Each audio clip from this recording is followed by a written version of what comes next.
नमस्कार, स्वागत है आप सबका। मैं पुनीत पाठक और आप देख रहे हैं मध्य प्रदेश की बात। मंगलवार सुबह सीधी में एक भीषण सड़क हादसा हुआ। इसकी चर्चा पूरे दिन हुई, देश भर में हुई। वजह यह कि हर घंटे लगातार मौत के बढ़ते आंकड़े, एक के बाद एक निकलती हुई लाशों ने एक एक करके कई दावों की कलाई खोली। हादसे के घंटों बाद जब दुर्घटनाग्रस्त बस बाहर निकाली गई तो सतह पर सिस्टम से जुड़े कुछ पुराने सवाल भी आए। मसलन वाहनों की फिटनेस की चेकिंग हुई क्या? 32 सीटर बस में 50 से ज्यादा लोग कैसे थे? ओवरलोडिंग पर क्या व्यवस्थाएं नहीं हैं? नजरअंदाज इसे क्यों करते हैं? बस का रूट क्यों बदला गया? क्या ऐसा लगातार होता है? हादसा गंभीर था, मौत का आंकड़ा 48 तक पहुंचा तो नेताओं के सांत्वना भरे ट्वीट्स भी दिखे, सरकारी अमला भी पहुंचा, भरपूर इस पर सियासत भी दिखाई पड़ी। कार्रवाई के दावे तो अब भी हैं, आर्थिक मदद का मरहम भी है, लेकिन जख्मों की तरह कुछ सुलगते सवाल हैं जिन पर चर्चा करेंगे। पहले एक रिपोर्ट दिखाते हैं।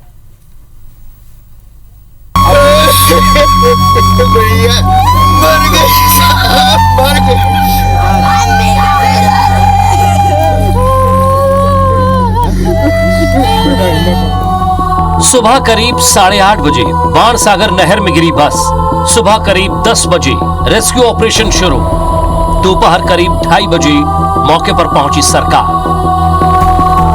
इन तस्वीरों के जरिए आप सीधी में हुए दर्दनाक हादसे की पूरी कहानी को समझ सकते हैं।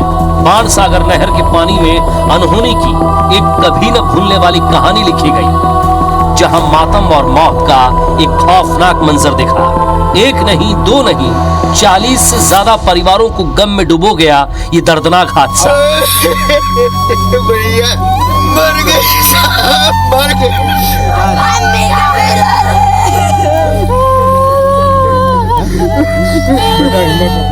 छुए घाटी से बस बहुत तेज रफ्तार में थी, बहुत तेज, और अचानक से ले जाकर मेरी बस ढोल दी और ड्राइवर निकल के भाग गया। बस जैसे उसमें गिरी, पूरे बस में पानी भर गया। हम लोग कांच तोड़ के निकालने की कोशिश की, लेकिन कांच नहीं टूटा।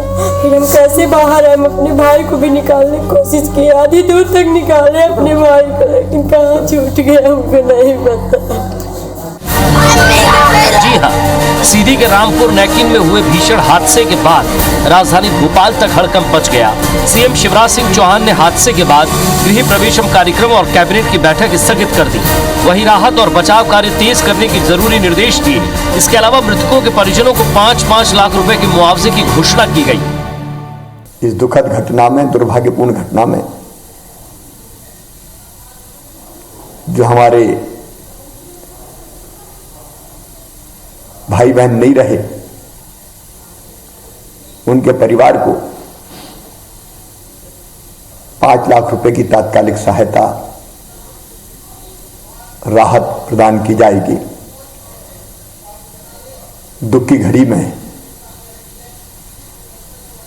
हम उन परिजनों के साथ हैं। केंद्रीय गृह मंत्री अमित शाह ने भी ट्वीट कर हादसे पर दुख जताया। राज्यसभा सांसद ज्योतिरादित्य सिंधिया ने और पूर्व सीएम कमलनाथ ने भी हादसे पर दुख जताते हुए सरकार से पीड़ितों को तत्काल राहत देने की मांग की। सीएम के निर्देश पर आनन फानन में तुलसी सिलावट, राम खिलावन पटेल सहित कई मंत्री सीधी पहुंचे और मृतकों के परिजनों से मुलाकात की।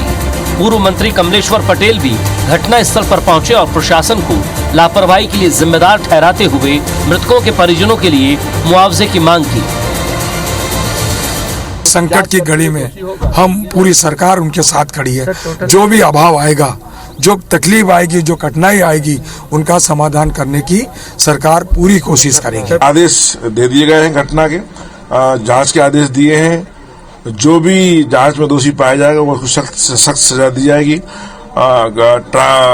गाड़ी मालिक का जो रजिस्ट्रेशन है परमिट अरेस्ट कर दिया गया। अब इस घटना पे हम अपना शोक तो व्यक्त करते ही हैं। हमें ऐसी सावधानियां ही बरतना चाहिए इसमें घटनाओं की पुनरावृत्ति नहीं हो, और उसके लिए हम लोग बैठ के कैबिनेट में चर्चा करेंगे। इसमें कुछ लापरवाहियां भी हुई है। एक तो राष्ट्रीय राजमार्ग 5 दिन से बंद है, शायद राष्ट्रीय राजमार्ग बंद नहीं होता तो इस तरह की घटना नहीं घटती। मेरी मांग है मध्य प्रदेश सरकार के मुखिया से, देश के प्रधानमंत्री से, कि कम से कम 50-50 लाख रुपए इनके प्रत्येक परिवार को देना चाहिए जिनकी मृत्यु हुई है। बहरहाल मुआवजे का मरहम देकर सरकार मृतकों के परिजनों को संबल देने की कोशिश कर रही है, लेकिन हादसे को लेकर कई सवाल खड़े हो रहे हैं। आखिर किसकी चूक से हुआ ये दर्दनाक हादसा? पिछले हादसों से सबक क्यों नहीं लिया गया? सीधी में हुए बस हादसे का जिम्मेदार कौन है? सीधी बस कांड के बाद अब सियासत भी शुरू हो गई है। कांग्रेस ने प्रदेश सरकार पर निशाना साधते हुए सवाल पूछा कि 32 सीटर बस में क्षमता से अधिक लोग सवार थे। प्रदेश में परिवहन माफियाओं की मिलीभगत से ही ऐसे हादसे हो रहे हैं। यह मामला बेहद गंभीर है। बेहद गंभीर इसलिए कि 32 सीटर बस की क्षमता में 60 लोग कैसे सवार थे? परिवहन माफिया क्यों सक्रिय? किसका संरक्षण है? क्यों इन बसों की चेकिंग नहीं हो रही? और प्रदेश के परिवहन मंत्री इसके दोषी हैं, उनको तत्काल पद से हटाया जाना चाहिए। शुरुआती जांच में पता चला कि बस को मोहनिया घाट से जाना था, लेकिन वहां जाम लगा होने के कारण ड्राइवर ने रूट बदल दिया। वहीं ड्राइवर और कंडक्टर के बारे में अभी तक कोई जानकारी नहीं मिल पाई है। सीधी से मनोज जायसवाल के साथ रीवा से राजीव पांडे, IBC 24।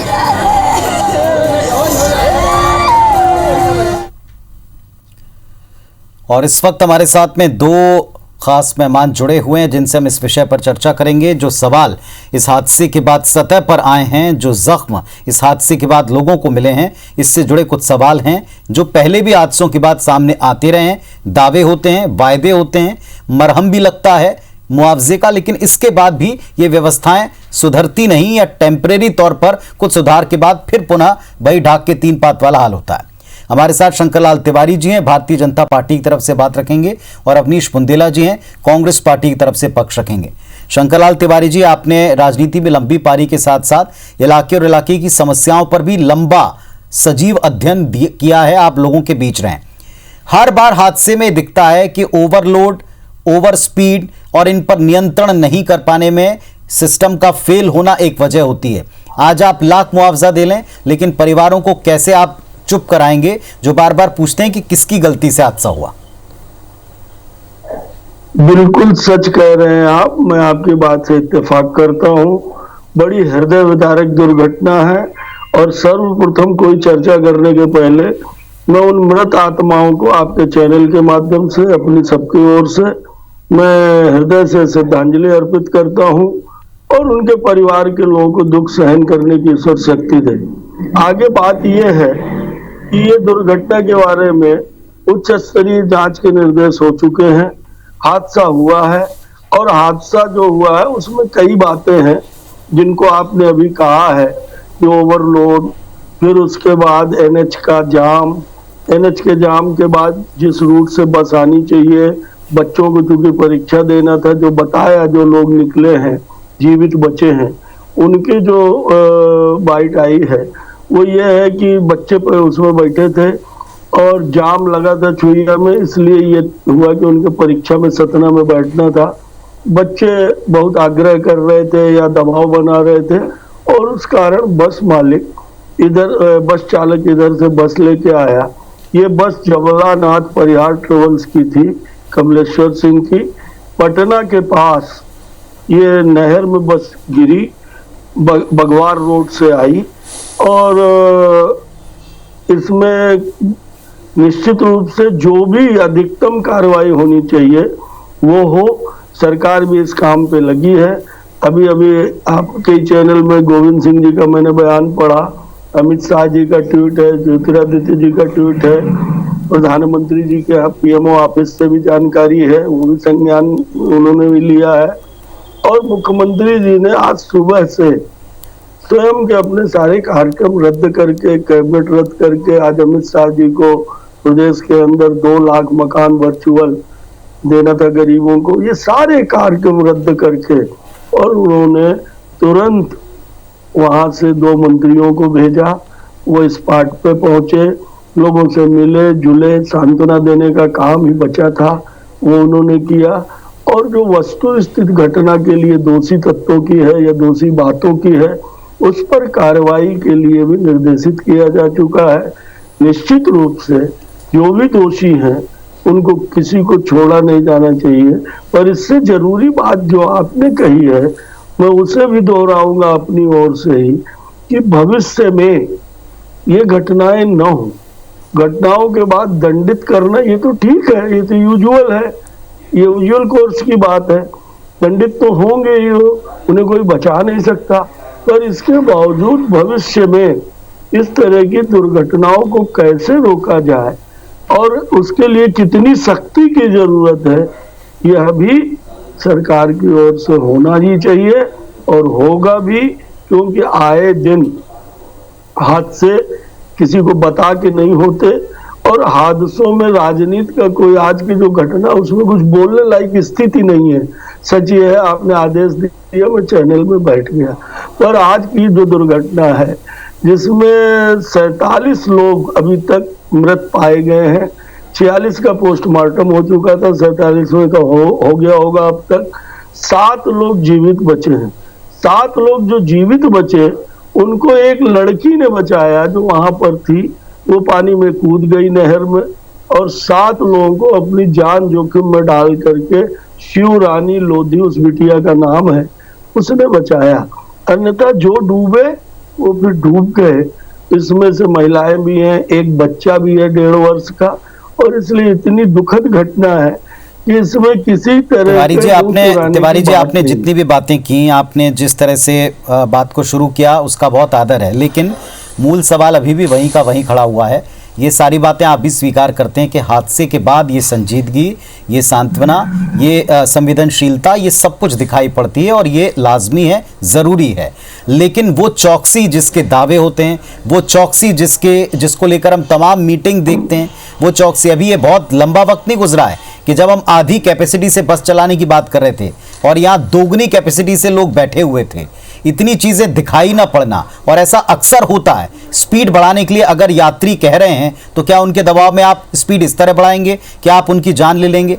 ये क्या दलीलें चल पाएंगी? ऐसा लोग करने वाले आज आप उनको दंडित करेंगे, लेकिन बार बार ये उठ खड़े होते हैं जिनको विपक्ष कह रहा कि माफिया हैं। मैंने आपसे कहा है कि न आज की घटना में कोई दलीलें हैं, न कोई अपील है। एक ही अपील है, वो ये है कि इस घटना के दोषियों को दंडित करना स्वभावजन्य है, और दोषित करने के साथ भविष्य में इन तरह के हादसों से सबक लेकर के हम कैसे इन हादसों को रोक सकते हैं, इस पर मुख्यमंत्री जी ने उच्च स्तरीय बैठक भी आज बुलाई है, और उस बैठक में भी वो संवेदनशील दृष्टि से निश्चित रूप से एक्शन ले रहे हैं। ठीक है, अभी जो है तो बस का लाइसेंस वगैरह जो है सामान्य। बुंदेला साहब भी मेरे साथ में, मैं जरा उनको भी सुन लूं।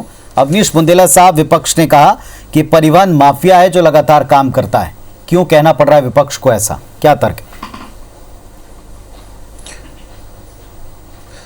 देखिए, सबसे पहले तो जो सदस्य मारे गए हैं इस दुखद घटना में, मैं उनके लिए विनम्र श्रद्धांजलि अर्पित करता हूं जी। कि राजनीति करने के कई अवसर आते हैं, लेकिन ये बहुत ही दुखद घटना है, क्योंकि जो बच्चा आज परीक्षा देने गया था, उसकी माँ उसका घर पे बाहर जोट रही होगी, उसकी राह देख रही होगी, आज वो वापस नहीं जाएगा, तो उस माँ के हृदय पर क्या बीती होगी सब। लेकिन इसमें देखिए, सिस्टम पर सवाल तो उठना लाजमी है पुनीत जी, कि 32 सीटर बस में आप 52-53 लोग कैसे बिठा के ले गए, और उसमें भी खास बात समझे, क्या कोरोना गाइडलाइन खत्म हो गई?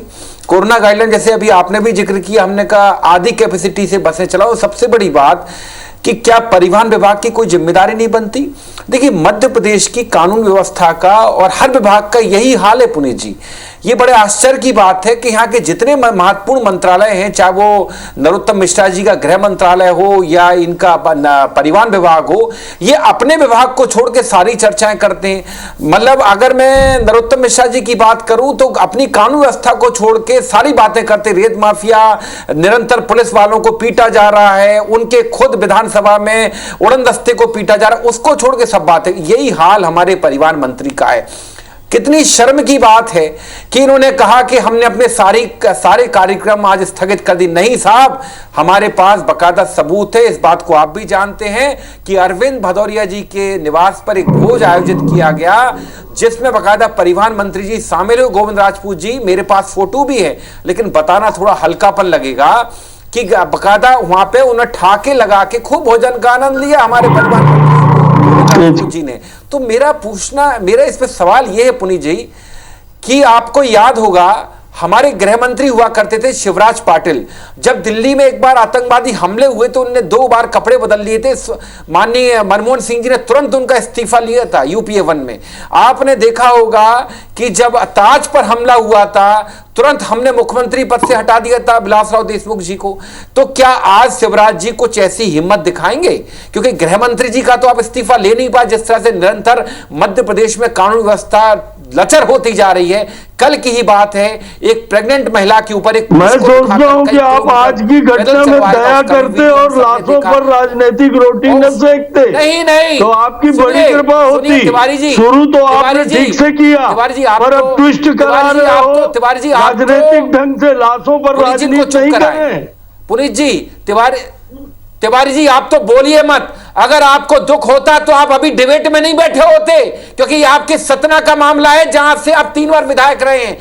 अगर ये मामला, अगर आपको वास्तविकता में दुख होता तिवारी जी, तो आप हाथ जोड़ के कहते चैनल वालों से कि आज मैं बड़ा दुखी हूं, मैं चर्चा में नहीं शामिल। आप चर्चा में बैठे, इससे साबित होता है कि भारतीय जनता पार्टी के लोग कितने असंवेदनशील हैं, इनकी मानवीय संवेदनाएं मर चुकी हैं। ये पूरे समय सिर्फ अपनी राजनीति चमकाने का प्रयास करते हैं। और आज भी ये, क्योंकि तिवारी जी 3 बार विधायक रहे सतना से, ये पुनीत जी आप भी जानते हैं। और अगर माननीय तिवारी जी चर्चा, देखिए उनका निजी मामला है, लेकिन ये कहना मेरा अधिकार, मेरा हक बनता है कि अगर पूर्व विधायक जी उनके विधानसभा क्षेत्र से जुड़ी घटना है, अगर यहां बैठे हैं साहब, तो कहीं ना कहीं मैं कहूंगा दिस नॉट जस्टिस। और कहीं ना कहीं ये मुझे कहने का अधिकार है साहब एक विपक्ष के नाते कि तिवारी जी को आपकी सारी बातों का उत्तर तिवारी जी से लूंगा। पहले तो आपको मैं आपकी सारी बातों का उत्तर तिवारी जी से लूंगा। जो आपने एक तरह से उन पर भी एक आरोप लगाया, उसका भी उत्तर लूंगा। एक हादसा और 48 मौत के बाद में कई सारे सुलगते सवालों पर हम चर्चा कर रहे हैं। कुछ आरोप लगाए थे ब्रेक पर जाने से पहले कांग्रेस पार्टी ने, अवनीश बुंदेला जी ने, उन पर भी जाऊंगा। एक अवनीश बुंदेला जी एक उदाहरण बता रहे थे कि क्या और कहां किन समारोह में लोग शामिल हो रहे हैं जिन पर सवाल उठते हैं। सवाल जो हादसे की साइट पर थे उनके अलावा कुछ और सवाल दिन भर उपजते रहे। एक और तस्वीर दिखाते हैं, आप दोनों भी जरूर ध्यान से देखिएगा, तमाम दर्शक भी देखेंगे। एक सांसद महोदय भारतीय जनता पार्टी के शोक के इस माहौल में जमकर डांस करते देखे। बैतूल के बीजेपी सांसद हैं। दुखद खबर से पूरे प्रदेश में कार्यक्रमों को कैंसिल करने की एक तरफ बात और दावा, और डीडीयू के साथ आदर्श ग्राम कानबाड़ी पहुंचे। यहां गृह प्रवेशम कार्यक्रम मुख्यमंत्री ने तो कैंसिल कर दिया, लेकिन यहां कैंसिल नहीं हुआ और आदिवासियों के साथ जमकर ठुमके भी लगाए गए। सवाल तो इन तस्वीरों पर भी उठा। तस्वीर अच्छे से देख लीजिए। भारतीय जनता पार्टी के सांसद महोदय हैं। मुख्यमंत्री जी अपना कार्यक्रम कैंसिल करते हैं और जोर शोर से इसे बताया भी जाता, लेकिन दूसरी तरफ एक और जनप्रतिनिधि हैं, वो इस कार्यक्रम में शामिल भी हुए हैं और डांस भी किया। ये मौका हो सकता है उस इलाके के लोगों के लिए, लेकिन जिस तरह तस्वीरों पर सियासत होती है, राजनीति होती है, दावे होते हैं, उनसे उलट भी कुछ तस्वीरें दिखती हैं। शंकरलाल तिवारी जी, अब आप अपना उत्तर भी दे सकते हैं और अवनीश बुंदेला साहब ने जो सीधे आपसे भी पूछा था उसका भी उत्तर दे सकते हैं। नहीं, बुंदेला साहब तो इतना गर्म जोशी में आ गए कि मेरे ऊपर पिल पड़े हो, मुझे शर्म करनी चाहिए, मुझे मुंह बंद करना चाहिए। मैं ये पूछ रहा हूं कि हादसे के बाद यदि हम सब लोग हाथ पे हाथ धरे बैठ जाएं, हैं, तो उनने कह दिया मैं 17 से विधायक रहा हूं, मैं संवेदनशील नहीं हूं। भाई साहब, जगह उस स्पॉट पर होना चाहिए था। आप यहाँ क्या कर रहे हैं सच धज के जैकेट पहनकर? ऐसा है बुंदेला, आपने अपनी बात कर ली, अब मेरी बात सुनो। आपने कहा मुझे शर्म आनी चाहिए, शर्म आपको आनी चाहिए जो इस तरह की लाशों पर राजनीति करके ट्विस्ट करा रहे हो विषय को। बात हो रही दुर्घटना की, आप बात करने लगे लाशों पर राजनीति। तिवारी जी, आप जैसे लोग करते हैं, शर्म आप जैसे लोगों को आनी चाहिए, मुझे नहीं आनी चाहिए। सत्ता में आप बैठे हो, आप यहाँ डिबेट में बैठे हो, आपको चाहिए था, आपको स्पॉट पर होना चाहिए था। दुखद परिजनों के साथ होना चाहिए था। ये आपका निजी मामला हो सकता है, लेकिन विपक्ष का नेता होने के नाते ये कहना मेरा अधिकार है। आपका अधिकार है, आप कहिए दुर्घटना में जो लापरवाहियां हुई उनकी चर्चा करिए, मेरा अधिकार है। पर राजनीति मत करिए लाशों पर, आपको शर्म आनी चाहिए।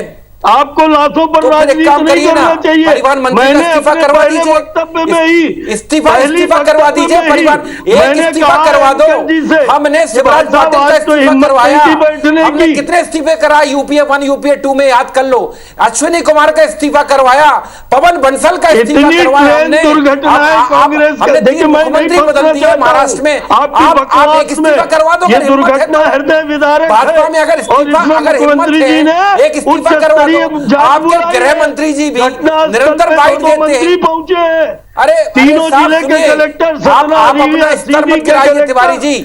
और DIG, IG, Shankarlal Tiwari ji, NDRF की टीम। शंकरलाल तिवारी मैं जी, बात करूं एक राजनेता की। महत्वपूर्ण सवाल आपने जिसके अब- मैं ऊपर बोल रहा हूं, ये तुमको पूरी रोकिए। डिबेट टिकी हुई थी, और बुंदेला साहब जिस एक सवाल के ऊपर आगे शायद हम कुछ घटनाओं को, दुर्घटनाओं को रोक सकते हैं, वो यही है कि आप मैं जिस सोच तरह रहा हूं इनको ताबड़तोड़ रोकिए, मैं जब मीटिंग बोल रहा का, हूं जिस तो। तरह आप ताबड़तोड़ प्रशासनिक कसावट का दावा करते हैं, अगर ये सब वास्तविकता में नीचे तक असर करता है तो ना तो ये दोगुनी तादाद में भरे हुए लोग मिलते, ना फिटनेस पर इतने सवाल होते, ना रूट बदल लेने की हिम्मत अक्सर लोग केवल यात्रियों की कहने की दलील पर कर पाते। अगर ये तीन चीजें ना होती तो शायद इस तरह के हादसे ना होते। छोटे मोटे हादसों का तो कोई जिक्र ही नहीं है, जहां इतनी बड़ी संख्या में जान जाने के बाद तस्वीरों पर राजनीति होती आई है, आगे भी होती रहेगी, लेकिन ये सवाल कब हल होंगे, इनके लिए जिम्मेदारों पर, चंद लोगों पर कार्रवाई के बावजूद क्या अगली घटनाओं से पहले ऐसा होना रुक जाएगा, इस पर जरूर ध्यान देना चाहिए, क्योंकि ये दावे भी वहीं से होते हैं कि हमने प्रशासनिक कसावट की। बहुत शुक्रिया आप दोनों का, मेरे पास जितना वक्त था दोनों लोगों को सुनने का और देने का प्रयास किया। बहुत धन्यवाद, नमस्कार।